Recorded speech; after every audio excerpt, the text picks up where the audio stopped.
Elden Ring has easily been one of the gamers' most hotly anticipated games since its announcement, but it seems we will have to wait a little bit longer for the full release.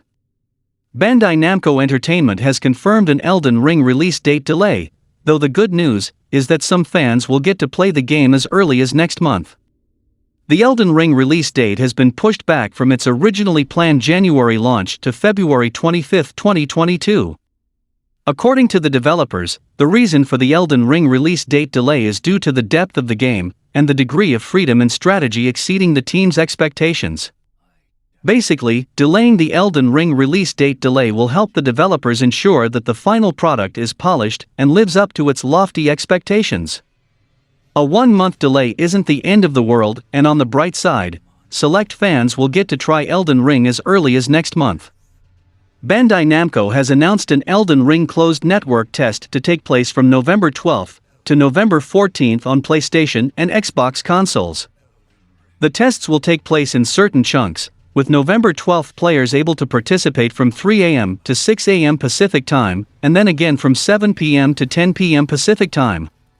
Those on November 13 can play from 11 a.m. to 2 p.m. Pacific Time, and then finally those on November 14 will get to try the game from 3 a.m. to 6 a.m. Pacific Time, and then again from 7 p.m. to 10 p.m. Pacific Time. The hope is that this will help the developers test Elden Ring's servers ahead of launch.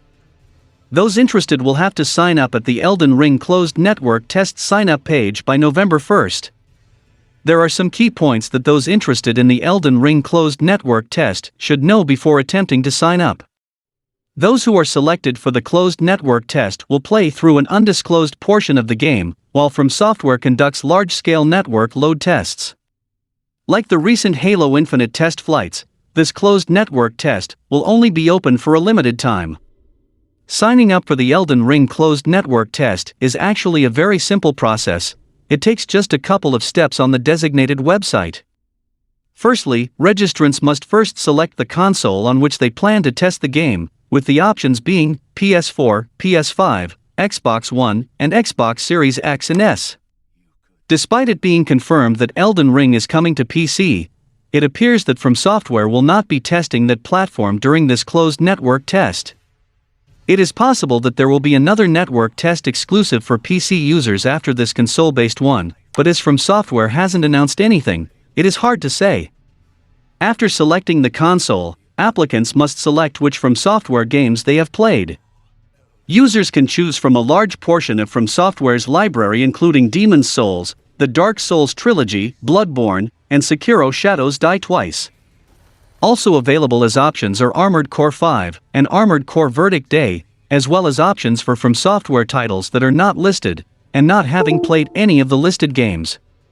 It is unclear whether these selections will influence one's candidacy for the closed server test.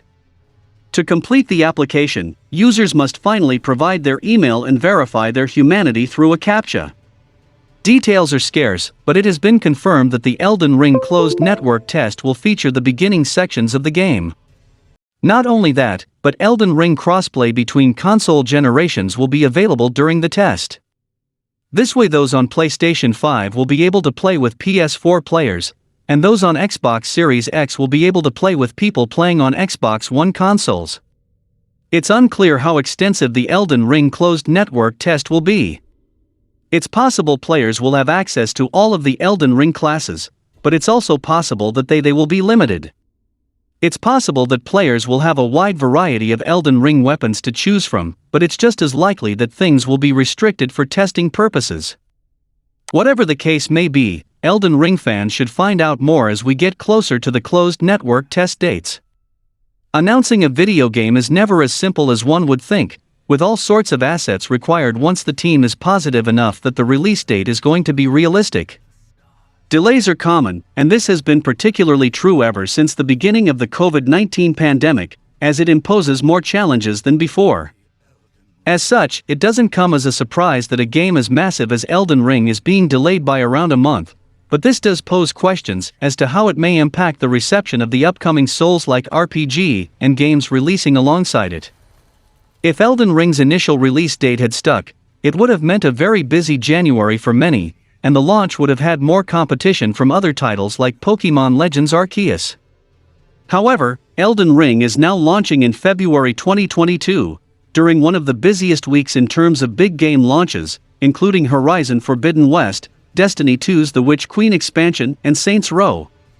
Everything will be launching within 7 days of each other, with Horizon Forbidden West releasing on February 18th, The Witch Queen on February 22nd, and both Elden Ring and Saints Row on February 25th. Destiny 2 is one of the games likely to be affected the most by this change. First, Destiny 2, The Witch Queen was already delayed by Bungie, with the initial release being scheduled to hit the store toward the end of this year before the pandemic affected development. The second reason is that Destiny 2 is inherently a game where players get content in small bites over the span of a few weeks thanks to its seasonal model.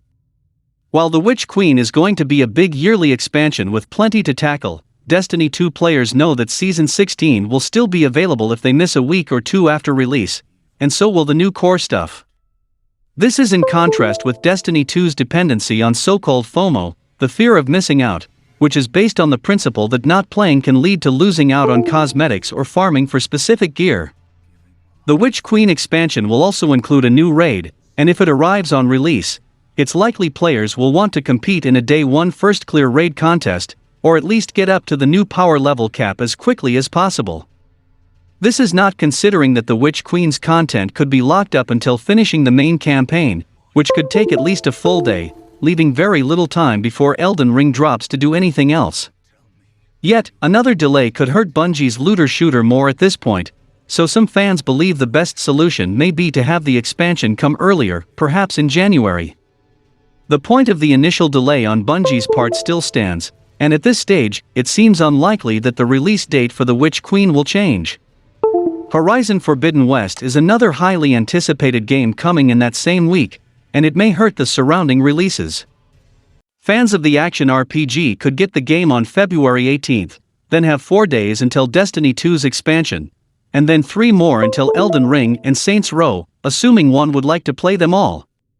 This is a lot to unpack, and some players may end up rushing the completion of Horizon Forbidden West in order to have enough time for the other titles. Because there is no easy way out of the entanglement that is going to be February 2022, the best bet for players is to pick their favorite games of the bunch and dedicate some time to them over the others, at least for a while. Ultimately, it's likely that Elden Ring will generate big sales numbers for the first week or two after release. There are also games like Dying Light 2, King of Fighters 15, Sifu coming in the same month, and also Gran Turismo 7 is arriving on March 4th. So, 2022 is gonna be insane with Gotham Knights, Suicide Squad, Forspoken, Final Fantasy XVI, and God of War joining the party. Fans of From Software games are hungry for every tidbit of new information regarding the development and progress of Elden Ring. Now that Bandai Namco has started sharing new gameplay of Elden Ring, as well as the RPG's release date of February 25, 2022, gamers have thrown patience to the wind. That appears to include some From Software fans with insider access to Elden Ring, as a newly leaked video features in-game footage of the Land Between's open world recorded on Xbox One. To start, it is worthy clarifying that the leaked footage of Elden Ring isn't a major breach. The video is just 27 seconds long, and there's no combat, or really any new revelations regarding gameplay at all. Instead, it's just a brief capture of an Elden Ring player character, one of the Tarnished, standing at a high point in the open world and taking in all that they can see. I cannot show the video here because it may result in a copyright strike. So, I will just share the details through words. As the video starts, the player sees a stone fort of some kind built into a cliff range, along with some ruins directly in front of them. On the horizon, a large wall stretches to the right and one of Elden Ring's magical Erdtrees looms tall, with golden light leaking through its upper branches. More ruins and what appears to be smaller Erdtrees are seen as the player turns toward the right, before the pause to look at a black swamp below them. In the swamp are more ruins, as well as the husks of dead trees. A forest lies behind the player. One other aspect of the video worth calling attention to is a pair of eagles resting on the clifftop where the player is exploring. While large, the eagles aren't as large as the great eagles of the Lord of the Rings. As such, they fly off once the player gets near to them, but it looks like they could have been attacked if they wanted to. From Software loves to do fun things with birds in its games, so there may be something more to these eagles. The leaker claims that the footage was recorded on Xbox One, which would be impressive given the steady frame rate. It's possible it was recorded on Xbox Series X or Xbox Series S too. The recorder also says the performance is better than it looks, but that recording didn't capture it perfectly. From Software, fans are excited to see any new footage from Elden Ring. The leaked clip hasn't prompted any significant reactions, however. Most fans agree that Elden Ring looks like Dark Souls, just with a jump button and an open world. From Software chose a different art style for this game, but the graphics and the draw distance are not that great. Especially after playing Demon's Souls, Elden Ring does need a remake soon. No disrespect, I actually prioritize story over anything, but a developer of this caliber should push the graphics to the limits. Moving forward, the Nintendo Switch has been the top-selling console for nearly 3 consecutive years, but the PS5 has finally beat it for the month of September. Demand has been high for Sony's latest console, and the sales numbers are able to back that up as the Switch's popularity has been unrelenting ever since its release in 2017. According to new data from the NPD Group, an organization dedicated to analyzing the retail landscape, the PlayStation 5 outdid the Switch in terms of both units sold and money made for September 2021.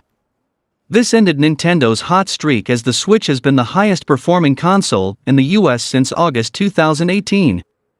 It's potentially shocking that a console that can't seem to stay in stock was able to outsell the Switch, and with the chip shortages that affected the PS5 more than the Switch, which is already established, is impressive. It's still to be seen if October puts the Switch back on top, but even if it doesn't, being a bestseller for 33 months is quite the accomplishment, especially when considering that the PS5 and Xbox Series X and S were all released within that timeframe. The PlayStation 5 stock issues do stand as a testament to just how much demand there is for the new console. Retailers literally can't keep them on the shelves, and Sony has resorted to making fans register to be able to buy one in an attempt to combat console scalping. Unfortunately, the console shortage looks like it's going to continue into 2022 and potentially through to the end of next year, according to experts. The shortage is influencing the sales of gaming hardware across the industry, so the numbers for PS5 sales likely aren't what they were projected to be before the ongoing pandemic started. Although it might not be the best thing for Nintendo, the news that a new console is outselling the Switch does give some hope for PlayStation fans who are still trying to get their hands on the PS5. Stock might not be as stable as Sony wants, but knowing that fans are able to actually purchase the console certainly makes it feel like the systems are almost within reach. And if the PlayStation 5 is full at production, it will definitely outsell the Switch. PlayStation 5 is the best-selling hardware platform of 2021 year-to-date in dollars, while Nintendo Switch leads in units. Madden NFL 22 repeated as the best-selling game of the month. It now ranks as the second best-selling game of 2021 year-to-date, and is the fourth best-selling title of the 12-month period ending September 2021. Madden NFL 22 led on both PlayStation and Xbox. Tales of Arise set a new launch month dollar sales record for any Tales of franchise release. Tales of Arise ranked as the fourth best-selling game of September 2021. The NPD data also lists the best-selling games of the month in total, and also separate games list on PlayStation, Xbox, and Nintendo. Here, Tales of Arise, Deathloop, Life is Strange True Colors and Diablo 2 Resurrected were the important new entries, and Marvel's Spider-Man Miles Morales is being dominant as always, and will be. Ghost of Tsushima is also featured, taking the director's cut and PS5 upgrade in mind. The surprising factor here is that Kena Bridge of Spirits is missing from the list. PlayStation released a list of most downloaded games of September, where Kena is at number 1 at UK and number 3 at US and Canada. Given that data, there is a confusion that why Kena is missing from the NPD list. The analyst has given a statement that Ember Lab is not keeping track of the digital sales, but PlayStation could have given the numbers. Overall, the physical release of Kena is coming soon, so we could see the sales number in total, and given that Kena was received well and played by many people, as I have seen more gameplay and screenshots. So, let's see if an updated list hits the horizon, and I hope Kina does well as sales. Speaking of PlayStation, developer Heart Machine announces that PlayStation console exclusive Solar Ash needs to be delayed in order to make the game better. The video game delay beast has claimed yet another victim in 2021. Solar Ash from Hyper Light Drifter developer Heart Machine has unfortunately been delayed from its former late October release date.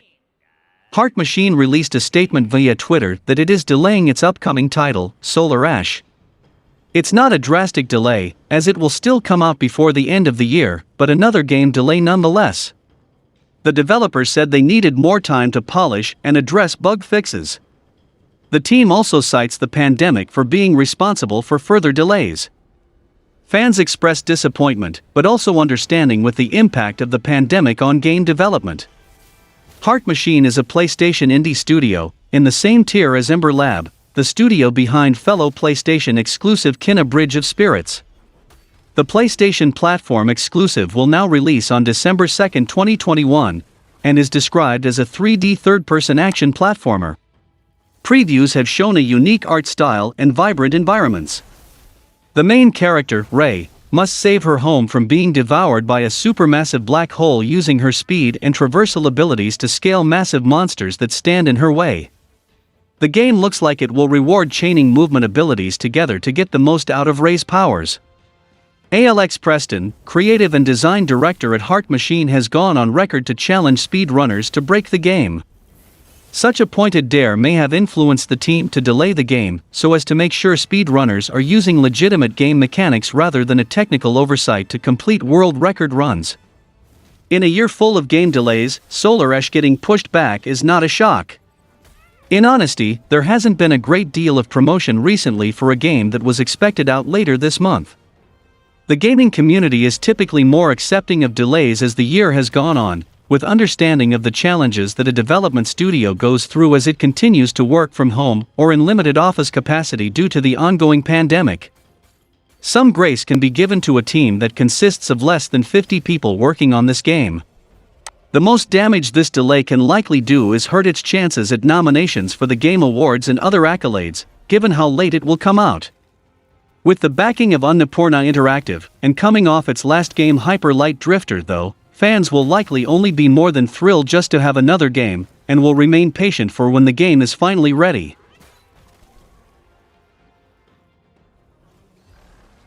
As streaming grows with new content creators and viewers practically by the minute, Twitch has gathered quite a following as being one of the best places to watch fellow gamers stream their experiences. While it may gather in viewers easily, the growth of its user base has, unfortunately, resulted in problems like the hate raid situation. Supposedly in retaliation to Twitch's new anti-hate raid features, the entire platform has been hacked in immense detail, including sensitive user information.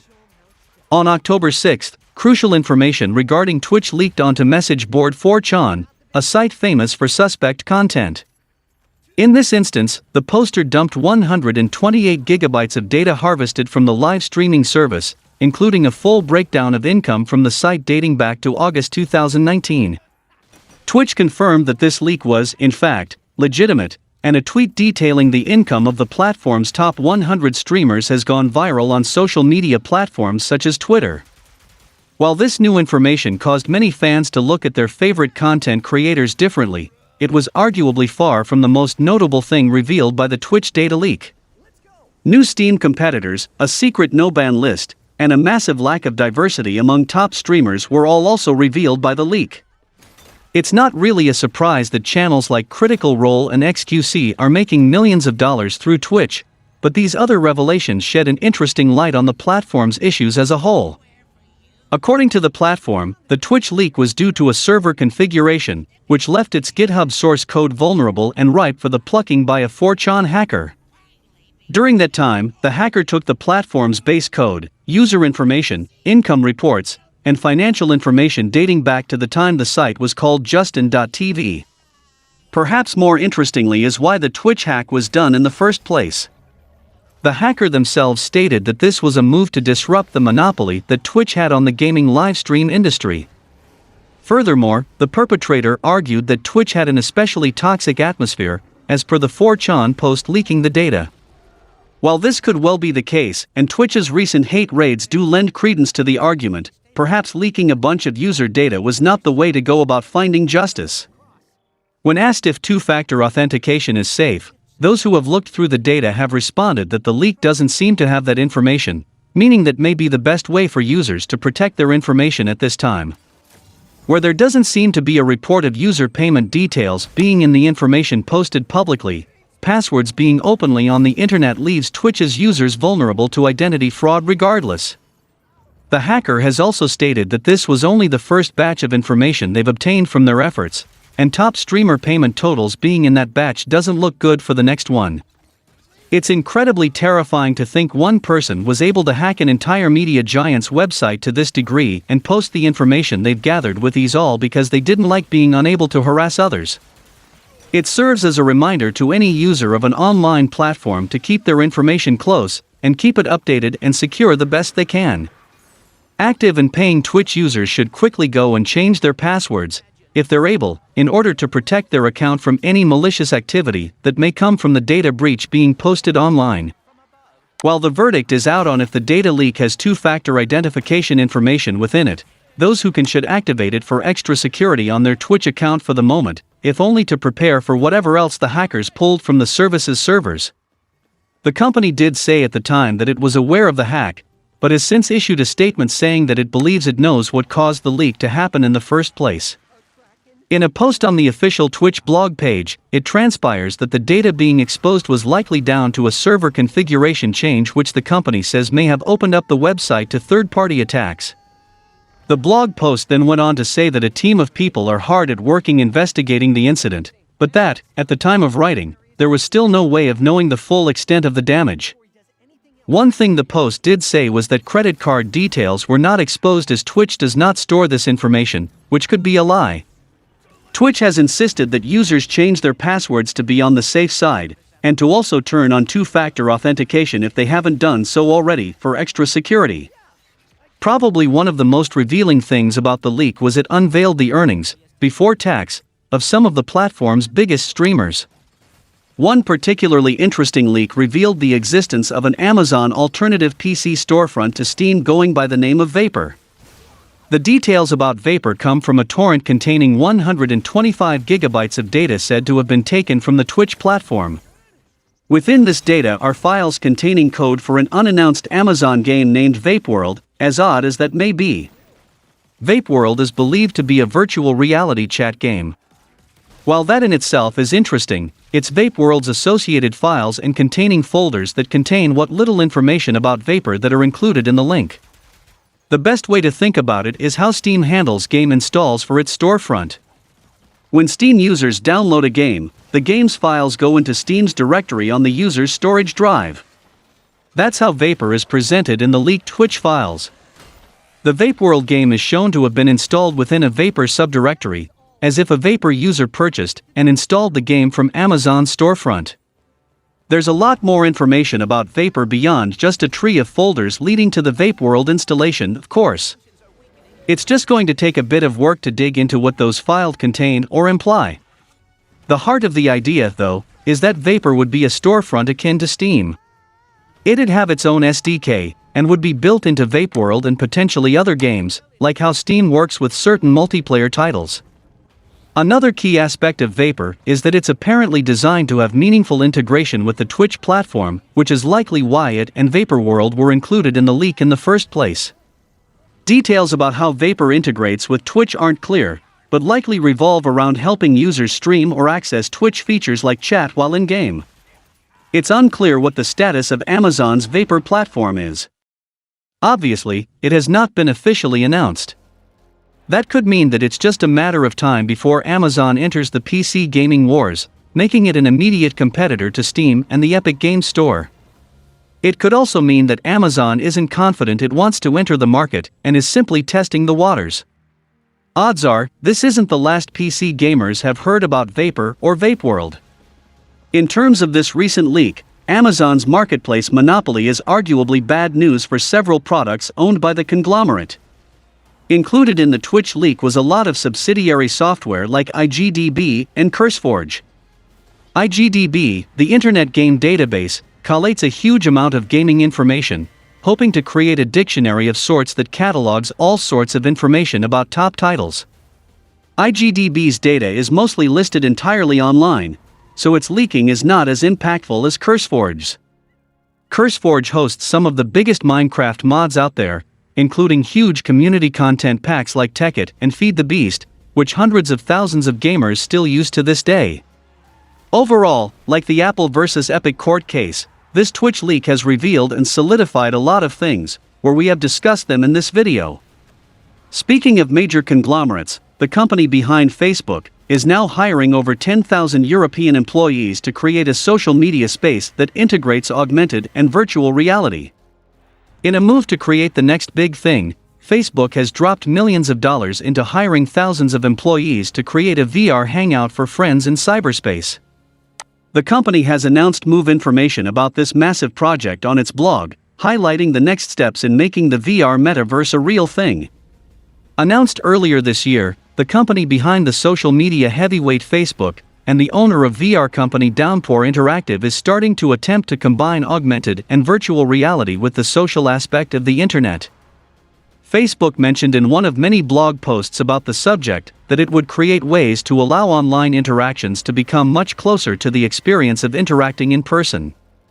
It will be a massive project, most likely taking the company many years, thousands of employees and millions, if not billions, of dollars.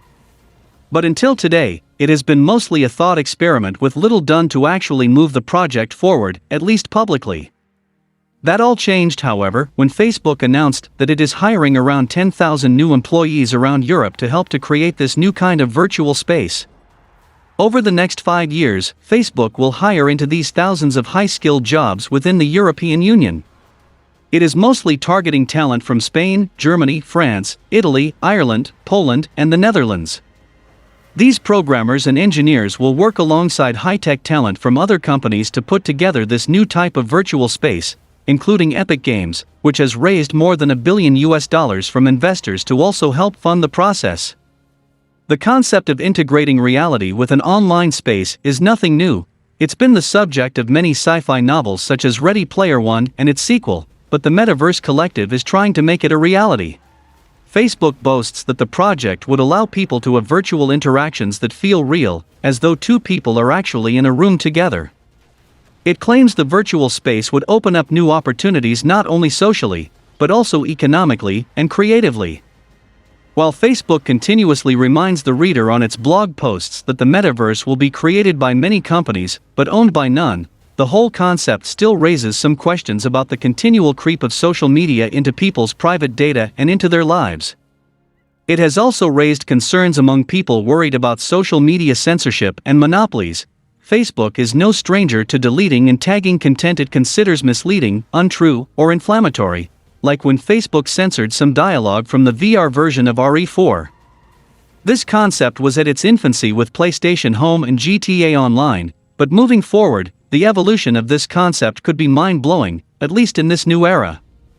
And that's all for the video, guys. Like and share the video for a greater audience. Comment your thoughts on the topics and donations are always appreciated. Subscribe to the channel and click the bell icon, and until then from SMPV, it's goodbye.